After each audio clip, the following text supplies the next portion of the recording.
Hello guys, good morning. Dito pala ako at pinahalo ko yung Ford Ranger backclass dashboard. Ito na po yung nangyayari po mga guys. Na po mga guys, binaklas ko na po yan. Ako yan po, backclass dashboard solo.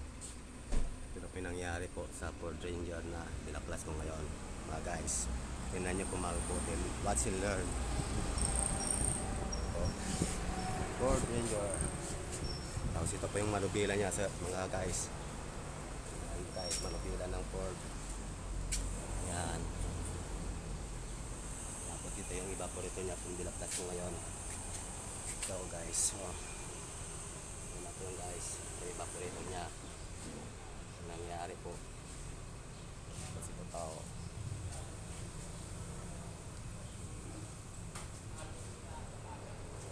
Guys, Ford Ranger.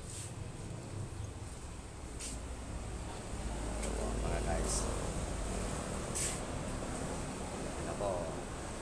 Wala na po yung evaporator. Ito na po nangyari sa Ford Ranger na to.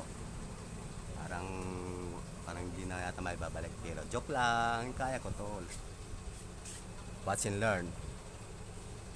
Part 1 lang pa lang to sa mga guys.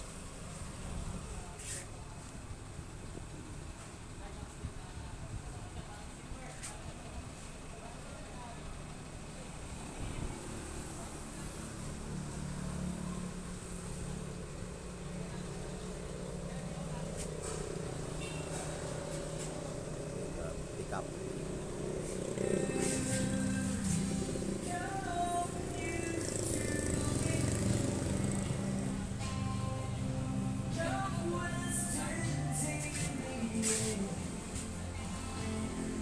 May mga wires niya oh. Kalat siya no.